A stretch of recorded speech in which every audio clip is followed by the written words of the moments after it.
Willkommen zum zweiten Teil des violetten Interviews. Wenn ihr über den Christian ein bisschen mehr erfahren wollt, dann müsst ihr euch den ersten Teil angucken. Da geht es also darum, wie er zur Hochfrequenz gekommen ist. Und jetzt möchte ich ein bisschen spezieller nachfragen, nämlich ein bisschen die technischen Aspekte beleuchten und die hinterfragen. Und meine erste Frage ist, welche Apparate reparierst du besonders gerne? Das ist eine schwierige Frage. Das hängt auch so ein bisschen von meiner Tagesform ab.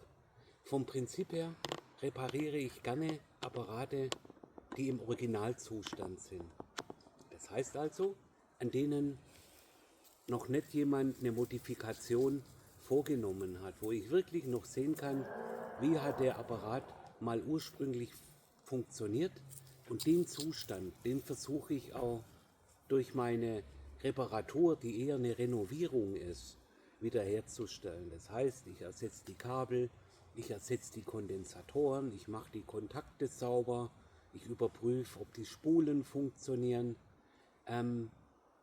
Ich verbessere ein bisschen den Zustand des Geräts, aber der Basisschaltplan, das alles, was so geplant war früher, das habe ich am ganzen, wenn das im Originalzustand ist.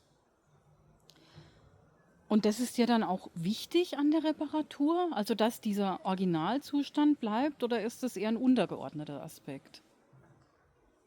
Das finde ich, das finde ich extrem wichtig, weil bei mir ist es tatsächlich so, ich bin da eher Historiker als Sicherheitselektriker. Es gibt ja moderne Renovierer, die machen da Sicherungen rein in die Apparate, die machen einen Ausschalter, die machen alles mögliche Zeug nur zusätzlich rein, was einfach für eine sichere Anwendung wichtig ist. Darum geht es mir aber nicht. Ich arbeite da eher von dem Ansatz her, dass ich mit alter Technik im Prinzip versuche, das so nah am Historischen wie möglich zu lassen. Also da habe ich eine andere Reparaturphilosophie als viele andere. Ähm, Mir wird ja immer wieder vorgehalten, dass meine Reparaturen nicht ganz so schön sind und dass ich nicht krimpe und bestimmte Sachen nicht mache. Mir geht es darum, mit alter Logik die Geräte wieder in Funktion zu setzen. Das ist mir wichtig. Wer ein Hochglanzgerät haben will, von dem er für 2000 Euro, mit dem er dann wahrscheinlich 15 Stunden lang sich behandeln kann, bevor er merkt, dass die ganze Hochglanzreparatur nichts getaugt hat, weil die Geräte einfach alte Geräte sind. Das kann man auch respektieren. Die kann man auch im Prinzip so lassen. Also dir geht es mehr darum, die Funktion des Gerätes so wiederherzustellen, wie die früher mal war. Und es geht dir nicht darum, da das Ding megamäßig aufzupolieren, damit es super klasse Das ist aussieht. genau der Punkt. Ja. Das, was mich auch an der Reparatur reizt, ist einfach diese Funktion wiederherzustellen. Das ist für mich der Schwerpunkt. Ich kann das so machen, dass es sehr gründlich ist und sehr schön. Das mache ich auch manchmal, aber ich verzichte zum Beispiel auf Krimpen. Ich kann Krimpen nicht leiden. Und ich mag auch diese Klemmentechnik nicht an diesen alten Geräten. Das wäre nämlich jetzt meine nächste Frage gewesen, was dir bei den Reparaturen Spaß macht.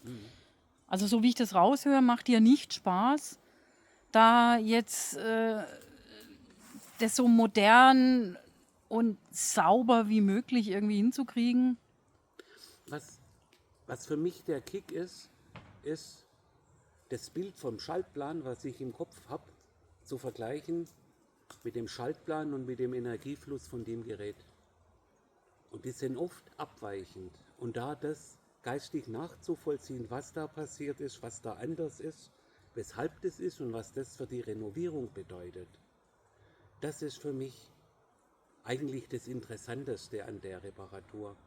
Ich habe jetzt gerade zum Beispiel ein Gerät da, bei dem habe ich den Schaltplan überhaupt nicht verstanden. Der hat nichts zu tun mit den Schaltplänen, die ich kenne. Und das beschäftigt mich jetzt eigentlich schon die ganze Zeit. welche Möglichkeiten ich da habe, das Gerät wieder zum Laufen zu bringen. Es läuft nämlich nicht. Das heißt, ich muss eine Fehlersuche machen, ich muss eine Diagnose machen, ich muss mir überlegen, wie kann ich ein Bauteil ersetzen, was ich so nicht habe. Und das ist das, was mir Spaß macht, dieses geistige sich auseinandersetzen mit der beabsichtigten Funktionsweise und mit der Funktionsweise, die halt allgemein wäre. Das ist für mich das Reizvolle. Also jetzt mal für einen Laien, ich habe ja echt keine Ahnung.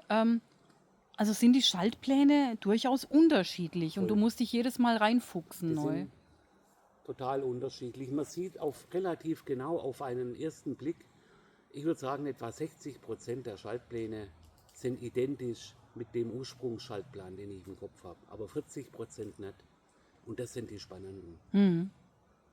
Und das sind ja definitiv die spannenden. Und da gibt es natürlich solche Fälle wie, dass zum Beispiel in den Handgriffen noch Stärkeregelungen drin sind, die man hoch und runter schieben kann, oder Drehknöpfe. Also es gibt ganz, ganz viele Varianten, das ist einfach auch eine intellektuelle Herausforderung, solche Geräte zu reparieren. Und das ist sehr schön. Und gibt es dann eben auch Geräte, die du nicht so gern reparierst oder wo du dann was bemerkst und denkst dir, oh nee. Also inzwischen ist es so, dass ich eigentlich am ungernsten die Geräte repariere, die einen Drehknopf zur Stärkeregelung im Handgriff haben.